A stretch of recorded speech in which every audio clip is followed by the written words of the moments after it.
दोस्तों इस बुक को यूएसए के प्रिजन्स में बैन कर दिया गया है। कुछ अमेरिकी जेलों या प्रिजन्स में जो लाइब्रेरी होती है वहाँ इस बुक को रखना सख्ती से मना है। और इस बुक का नाम है the 48 laws of power by Robert Greene. लेकिन सवाल है क्यों? आखिर इस बुक में कौन से ऐसे जादुई मंत्र हैं?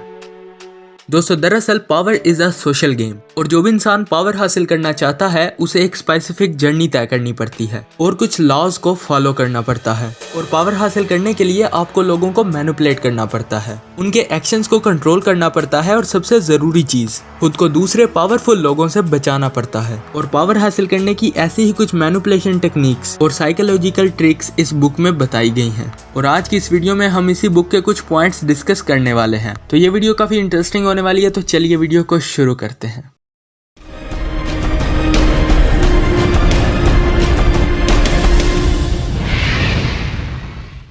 Law number 1, never outshine the master. ये एक रियल स्टोरी है फ्रांस की। आज से कई साल पहले सन 1643 में फ्रांस के एक किंग थे लुइस द ग्रेट और इनके एक फाइनेंस मिनिस्टर का नाम था निकोलस फ्रोके। और दरअसल निकोलस फ्रोके को दिल खोल के खर्चा करने की आदत थी। उसे महंगी चीजें खरीदना और लेविश पार्टीज अरेंज करना बहुत पसंद था। अब हालांकि निकोलस था तो बहुत इंटेलिजेंट और किंग की नजरों में भी इसकी बहुत अहमियत थी। लेकिन जब 1661 में फ्रांस के प्राइम मिनिस्टर जूलियस की डेथ हुई तो इसे लगा अपनी अहमियत की वजह से किंग इसे फ्रांस का अगला प्राइम मिनिस्टर बना देगा। लेकिन ऐसा कुछ भी नहीं हुआ, बल्कि किंग ने तो वो प्राइम मिनिस्टर की पोजीशन ही हटा दी। और इसके बाद निकोलस को लगने लगा कि किंग की नजरों में इसकी अहमियत कम हो गई है। और फिर कुछ ऐसा हुआ कि जिसके बाद इसकी जिंदगी हमेशा के लिए बदल गई। निकोलस ने सोचा कि वो किंग को इम्प्रेस करने के लिए अपने एक नए महल का इफ्तिताह करेगा। वो एक पार्टी अरेंज करेगा जिसमें वो किंग को as a guest of honour बुलाएगा और वहीं किंग को ट्रिब्यूट भी देगा। और फिर निकोलस ने यही किया, उसने एक बहुत शानदार पार्टी अरेंज की जो उस वक्त तक फ्रांस की हिस्ट्री के हिसाब से सबसे लेविश पार्टी थी। और जब पार्टी खत्म हुई तो अगले ही दिन किंग के ऑर्डर्स पर निकोलस को अरेस्ट कर लिया गया। सोचो ऐसा क्यों हुआ? क्योंकि पार्टी में जितने भी गेस्ट आए थे उन सब ने मान लिया था कि किंग सबसे सुप्रीम और वेल्थी तो है, लेकिन फिर भी जैसी पार्टी निकोलस ने ऑर्गेनाइज की है वो किंग कभी कर ही नहीं पाया। और इस पार्टी में लोगों को ये भी लगने लगा था कि निकोलस का ये नया महल तो किंग के महल से भी कई गुना लग्जरी है। सो पार्टी से पहले जो फाइनेंस मिनिस्टर किंग के लिए बहुत ज्यादा इंपॉर्टेंट हुआ करता था अब वही किंग की आंखों में खटकने लगा। अब दोस्तों जरा गौर से समझो कि आखिर हुआ क्या। निकोलस को लगा था कि वो किंग को प्रूव कर पाएगा कि वो किंग की कितनी इज्जत करता है और कैसे सिर्फ उसने किंग को ट्रिब्यूट देने के लिए इतना खर्चा कर दिया। उसने ये भी सोचा था कि वो किंग को ये भी दिखा पाएगा कि चीजों को लेकर उसकी चॉइस कितनी अच्छी है, उसने कितना शानदार महल खरीदा है और उसके कितने बड़े बड़े लोगों के साथ जान पहचान है, ताकि किंग उसे फ्रांस की प्राइम मिनिस्टर की पोजीशन के काबिल समझ सके। लेकिन कुछ भी ऐसा नहीं हुआ, बल्कि किंग इम्प्रेस होने की बजाय ऑफेंड हो गया। और इसीलिए कहते हैं never try to outshine your master. अपने सीनियर और अपने बॉस को हमेशा सुपीरियर फील करवाओ और उन्हें इम्प्रेस करने के चक्कर में अपने टैलेंट का इतना भी शो ऑफ मत करो कि वो आपसे ही इनसिक्योर फील करने लग जाएं। अपने मास्टर को कंफर्टेबली सुपीरियर फील करवाना ही फर्स्ट लॉ है। अब दूसरा लॉ है कंसील योर इंटेंशन। बेटा नजर लग जाएगी। ये बात तो आपने घर वालों से कई बार सुनी होगी। अब इसे एक मिसाल से समझते हैं। कई साल पहले किसी गांव में एक आदमी रहता था। वो उस गांव में बहुत मशहूर था और लोग उसकी बहुत इज्जत करते थे और गांव की पंचायत के सब फैसले भी वही करता था। लेकिन कुछ लोग उससे चिढ़ते भी थे। अब कई साल बीत गए और बुढ़ापे की वजह से एक दिन वो मर गया। उस आदमी का एक बेटा था। वो बहुत शरीफ था और ज्यादा कामयाब भी नहीं था। उसने सोचा कि वो अपने गांव की जमीन बेचकर छोटा सा कोई घर ले लेगा और बाकी बचे पैसों से वो कोई नया कारोबार शुरू कर लेगा। लेकिन उसके प्लान को लोगों की नजर लग गई। कैसे? समझाता हूँ। देखो, अब भले ही आप किसी का बुरा नहीं चाहते या फिर आपको ऐसा लगता हो कि आपका कोई भी दुश्मन नहीं है, पर सामने वाला आपके बारे में क्या सोचता है आप इस चीज की गारंटी नहीं ले सकते।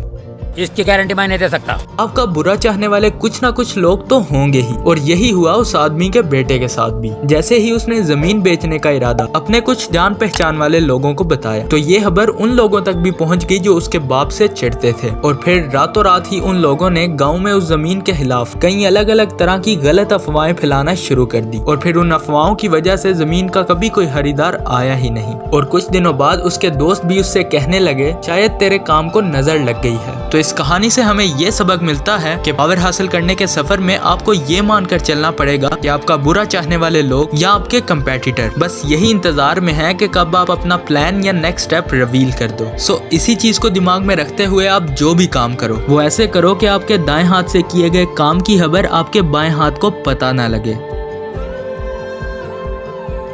Law number 3, always say less than necessary. English की एक कहावत है, better to remain silent and be thought a fool than to speak out and remove all the doubt. खामोश रहकर खुद को बेवकूफ महसूस करवाना इससे बेहतर है कि आप बोलकर तमाम शक व शुबहात दूर कर दो। दोस्तों, पावरफुल लोगों की एक बात पर अगर आपने गौर किया है तो आपको पता चलेगा कि ये लोग बहुत कम बोलते हैं, लेकिन जब भी बोलते हैं बहुत सॉलिड बोलते हैं। तो आइए इस लॉ को भी एक स्टोरी के जरिए समझते हैं। ये कहानी है रोम के एक military general.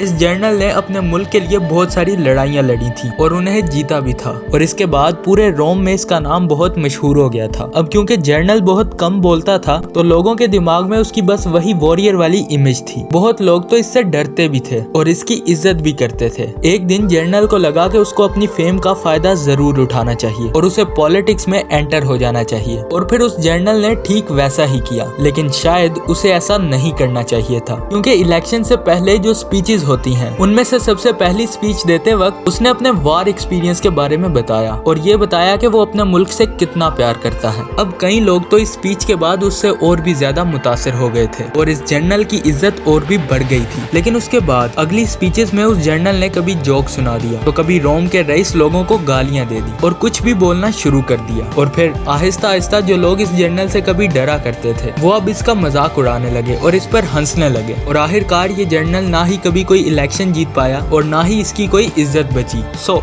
The lesson is, आप जितना ज्यादा बोलते हैं उतने ही ज्यादा चांस है कि आप गलत बोल सकते हो। इसलिए to gain power first try to gain respect by speak less. Law number 4, court attention at all cost. English की एक कहावत है, all publicity is a good publicity and even bad publicity is a good publicity, जिसका सीधा साधा मतलब है कि बदनाम ना होंगे तो क्या नाम ना होगा। अब जरा इसे गौर से समझो। इस लॉ का दरअसल ये मतलब है कि किसी भी हाल में अपने आप को गुमनाम होने से बचाना है और अपने आप को सेंटर ऑफ अटेंशन बनाए रखना जरूरी है। दरअसल अपनी एक ऐसी इमेज क्रिएट करनी है कि जिसका जिक्र लोग जरूर करें, लेकिन सवाल ये है कैसे। पाब्लो पिकासो जो बहुत मशहूर आर्टिस्ट थे, उनकी पेंटिंग्स लोग बहुत पसंद करते थे, लेकिन उनके लिए भी हमेशा अपने नाम को लोगों के जहन में बिठाए रखना थोड़ा चैलेंजिंग था। कई बार जब उन्हें लगता था कि लोग उनके पेंटिंग स्टाइल से अब उकता गए हैं और उनके काम का अब ज्यादा जिक्र नहीं हो रहा, तो ये जानबूझकर बहुत ही अगली और थोड़ी अजीब सी पेंटिंग बना देते ताकि अचानक लोग उनके काम के बारे में जिक्र करना शुरू हो जाए। और ये चीज आपने आजकल कई सेलिब्रिटीज को भी करते हुए नोट किया होगा, क्योंकि अटेंशन ग्रैब करने के लिए थोड़ी बहुत कंट्रोवर्सी भी जानबूझकर क्रिएट करनी पड़ती है। दोस्तों, इस वीडियो में हमने उन 48 लॉज ऑफ पावर में से सिर्फ 4 लॉज ही डिस्कस किए हैं। अगर आप बाकी लॉज के बारे में भी जानना चाहते हो तो मुझे अपनी राय कमेंट सेक्शन में जरूर दो, और अगर वीडियो पसंद आई तो इसे लाइक करो, चैनल को सब्सक्राइब कर लो। मैं मिलूंगा आपको फिर ऐसे ही किसी इन्फॉर्मेटिव वीडियो में, तब तक के लिए अल्लाह हाफिज।